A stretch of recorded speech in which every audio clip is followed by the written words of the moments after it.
كانوا يضحي بغزة 100 شيكل اقسم بالله. الرحمن الرحيم. رسالة من قطاع غزة للتجار اللي لعنهم الله. هدول التجار ظلمة مجرمين، لازم الله يحرقهم. اللي بيغلوا الاسعار على المواطن قاعدين. البضاعة بينت اليوم، السكر، الرز، السيرج. ليش تبينوها؟ عشان سمعتوا المعبر بده يفتح. يا ريت خافوا الله، خافوا الله يا تجار وحبوا بعض. مناش لرب العالمين، لكن حسبنا الله ونعم الوكيل على كل تاجر ظالم وبالحرام بغلي الاسعار على المواطن.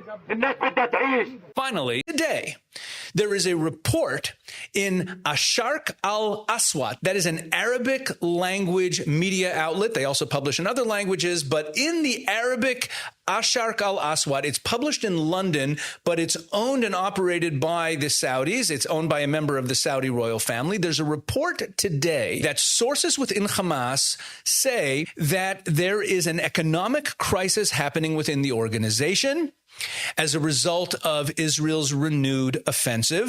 And sources within Hamas, I'm now quoting from the article in translation, sources within Hamas told Asharq al-Aswat that the organization has never been in such bad shape. They reported that there is great difficulty for Hamas in paying the salaries of its activists, of its employees. And they said that for the last 4 months, the government workers in Gaza have received only a small fraction of their salary, which has caused them to be extremely angry and displeased with Hamas, of course. In addition, they said that there is an administrative vacuum in the governance of Gaza because Hamas doesn't have people who can step into leadership roles anymore.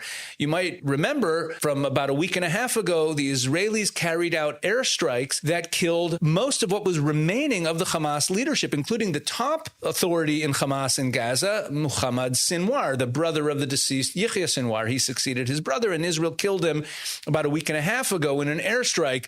So Hamas is experiencing this crisis. Here we have a report in an Arab paper backed by the Saudis that Hamas is in crisis. They're going broke. They haven't been able to pay their employees. Their employees are not happy with them. And it specifically points out that they couldn't pay the civil servants in Gaza their salaries as a result of what the Israelis are doing. So here we see that the governing ability of Hamas in the Gaza Strip is in crisis right now, and this is only good news. But I bring up the fact that this was published by a Saudi-owned media outlet because of a report that we saw last week. Just a few days ago, Saudi Arabia and France issued a joint statement calling for the disarming of Hamas, completely disarming them.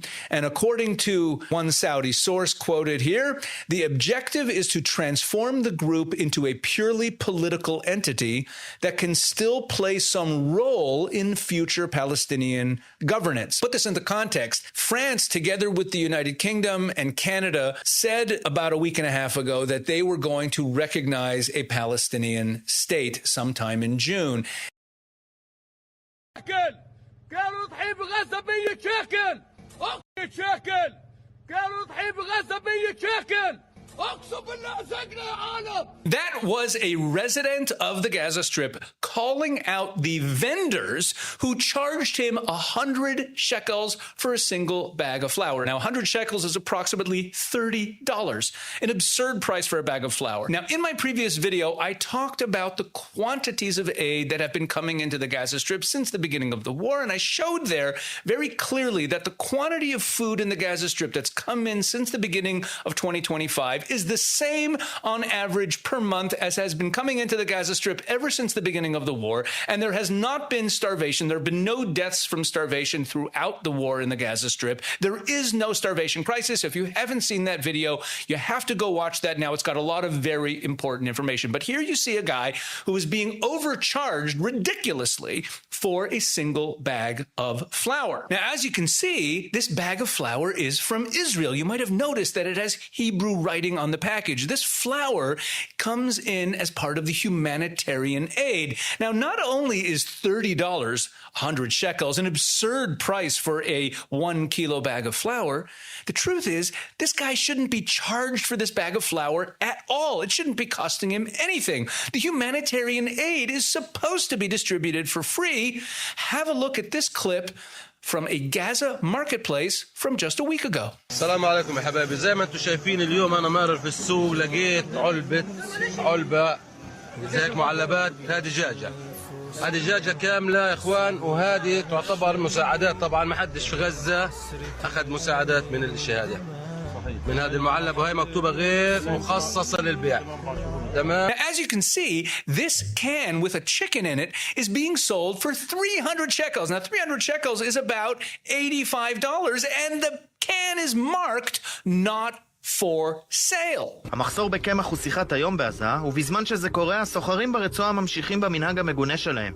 לאגור סחורה ולחכות להתייקרות המחירים, או למכור אותה במחיר מופקע. אתמול לתושבים בדיר אל-בלח נמאס, והם פרצו למחסן הקמח של אחד הסוחרים המקומיים. Now, those young men that you saw at the beginning of that clip, you might have noticed these symbols on their vests that they were wearing. They are employees of Hamas. Now, what they're doing is they're rebagging flour that came in on humanitarian aid trucks into bags that will be put into Hamas storehouses and resold at a later date. You also saw in that clip that the people of Gaza are fed up with this. They see what's going on, and they've even started breaking into the Hamas warehouses to get the food themselves. This example that you saw in that clip from Deir Balach from just a couple of days ago is only the most recent example. There have been a number of incidents like this where people have actually broken into the warehouses of Hamas to get the food for themselves. الرحمن الرحيم. رسالة من قطاع غزة للتجار لنعنهم الله. هدول التجار ظلمة مجرمين، لازم الله يحرقهم. اللي بيغلوا الأسعار على المواطن قاعدين. البضاعة بينت اليوم، السكر، الرز، السيرج. ليش تبينوها؟ عشان سمعتوا المعبر بده يفتح. يا نادي خافوا الله، خافوا الله يا تجار، وحبوا بعض. مناش لرب العالمين، لكن حسبنا الله ونعم الوكيل على كل تاجر ظالم وبالحرام بغلي الاسعار على المواطن. الناس بدها تعيش. Finally, let's have a quick walking tour of a fruit and vegetable market in the Gaza Strip. This footage was taken 3 days ago. الصعبة اللي احنا بنعيشها في قطاع غزة، والوضع الصعب اللي احنا قاعدين بنعيشه، والمجاعة الحقيقية في غزة. اليوم يا جماعة جايينكم نورجيكم أسعار الخضرة عندنا في قطاع غزة. السلام عليكم. بدك تحكي لنا اليوم أسعار الخضرة. كم الطماطم اليوم؟ البندورة يا جماعة 35. الفلفل بس بسرعة 8 يعني الكيلو 28 شيكل. البطاطا 38. طب البطاطا. Bottom line, as I said in my previous video, and again, if you haven't watched that video, go back and watch it. It's got a lot of important information. But as I said there is no problem of lack of food in Gaza.